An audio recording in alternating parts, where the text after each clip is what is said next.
All right, welcome to the broadcast. This is Friday Briefing. My name is Jesse Rogers. Judy Kihumba is our sign language interpreter. We begin our bulletin tonight where Senior Counsel Tom Ojenda and lawyer Peter Wanyama have been arrested over the ongoing investigations into Mumias Sugar Company, where it is alleged more than 200 million Kenya shillings was lost in suspected corrupt deals at the public miller. Ojenda was arrested outside Barclays Plaza in the Nairobi Central Business District, while Wanyama was picked from Ngong Town. The two are being held at the DCI headquarters, Kiambu, and will likely spend the weekend in police custody before being arraigned in court on Monday. Sources also indicate that a politician and a High Court judge who handled the Mumias Sugar Company issues in private practice are also being sought by officers drawn from the Special Crimes Prevention Unit and the Flying Squad. The arrests were approved by the Director of Public Prosecutions, Nordin Haji, who last week received the investigations files into the suspected loss of 200 million Kenya shillings from the sugar company.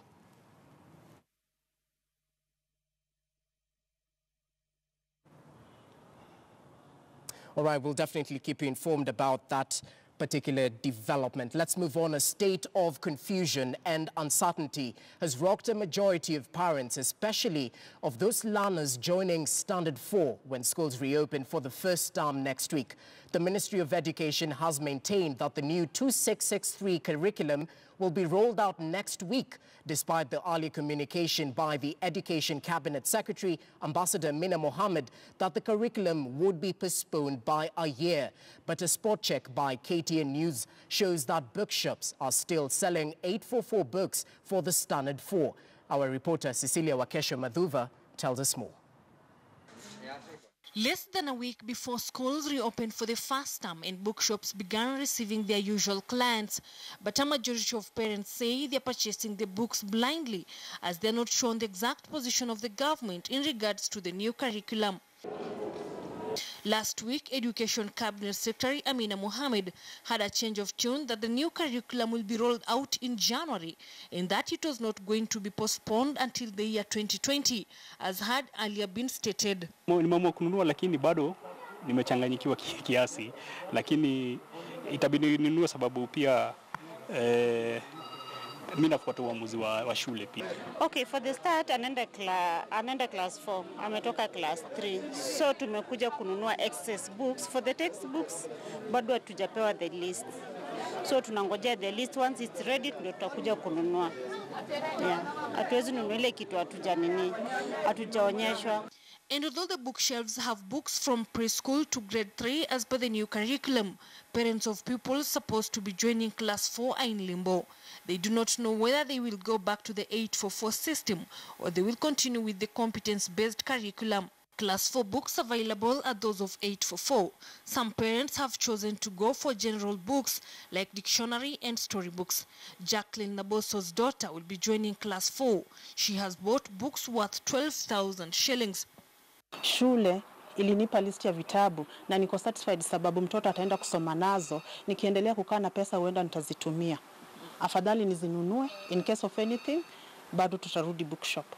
Customers are still buying for Standard 4 because they know the 844 grade 4 is not going to be available, so they're still buying for class 4.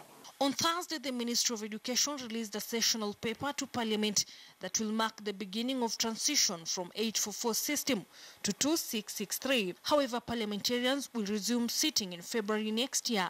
The CS has admitted loopholes, including teacher training and inadequate resources in rolling out the CBC.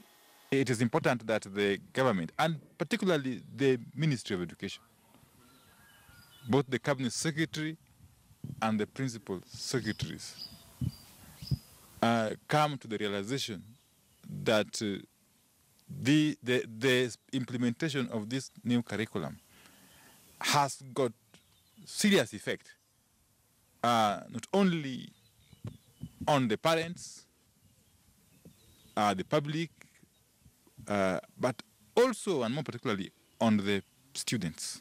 For now, parents, teachers and pupils are keen to know the exact position of the government on this matter, even as schools reopen next week. Cecilia Wakesho Madhuva, KTN News. The Big Q, in association with Crystal Rivers. Live the buzz at Crystal Rivers. For inquiries, call any of our dedicated numbers today. That particular story by reporter Cecilia Wakesha-Madhuva is the source of our BQ tonight. The state of confusion in the new curriculum. We ask you, should the government go ahead and roll out the new education curriculum in 2019? Should the government go ahead and roll out the new education curriculum in 2019? Feel free to interact with us via social media handles at KTN Kenya, as well as at the Jesse Rogers. Will definitely sample your views at the tail end of this broadcast. Live the buzz at Crystal Rivers. For inquiries, call any of our dedicated numbers today. All right, we shift focus to Mombasa County now, where 2 men have been killed by a mob comprising of boda boda operators in Likoni area of Mombasa County on suspicion of belonging to a criminal gang from Kongowea. Other 4 men believed to be accomplices are undergoing treatment at the Coast General Hospital, having suffered multiple injuries from the night attack.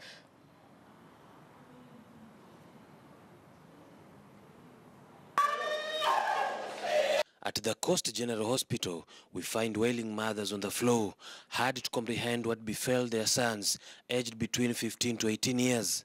With the deep cuts and oozing blood, the victims lie on the beds in excruciating pain.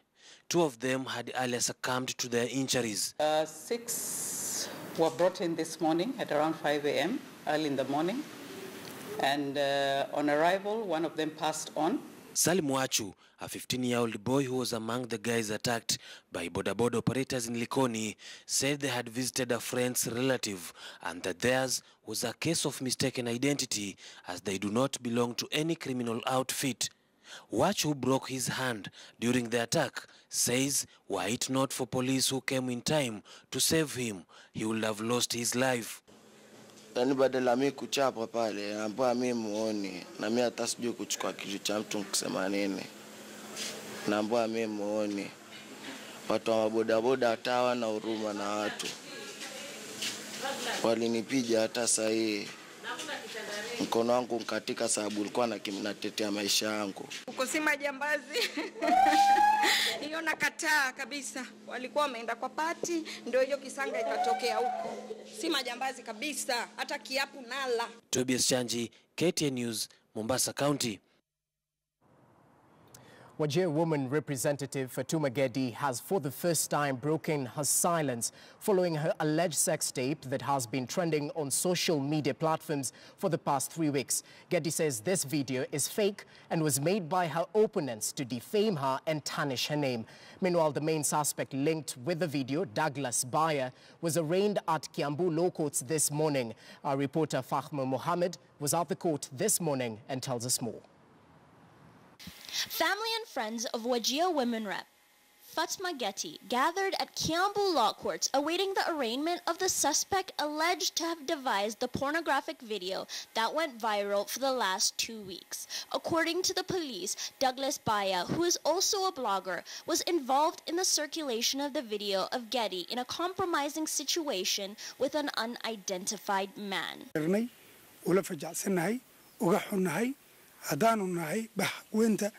سياسيين reer Wajir County ama qaasatan Northeastern Province waxaan leenahay aad baan u cambaaraynaa arrinka fashxun maanta waxaan joognaa maxkamadda Kiambu annagoo runtii garab ku siinayna walaashan Fatuma Gedi arrintan arrin aad u foolxun wahay meelo badan xaqiiqatan taabatay gabadha magaceeda ku ciyaartay muslimiinta magacooda ku ciyaartay dadka deegaanka waxa weeyaan magac xumi iyo sumcad xumi arrintan waan cambaaraynaa gabadha walaashaanada xumaanta loo geystina raali kama nihin diinta islaamkana waxa soo ciqoobay ay u dejisay qofka xumaanta faafin. After a trying week, Wajir women rep Fatuma Gedi finally gets her justice. This morning at Kiambu Law Courts, the judge ruled the suspect, Douglas Bayer, will be held at Muthaiga Police Station for another week as they try and attain suspects in Kakamega and Wajir County. I've allowed the request to have him detained at the Muthaiga Police Station for a maximum of 7 days.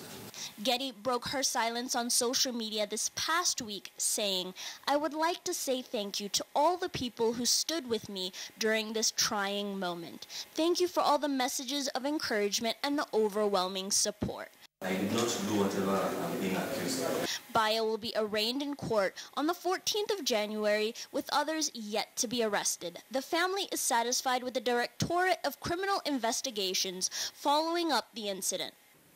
Toa shukrani kubwa sana kwa idara ya DCIO and CID wale walifanya utafiti, na tunaomba Mwenyezi Mungu tupate justice.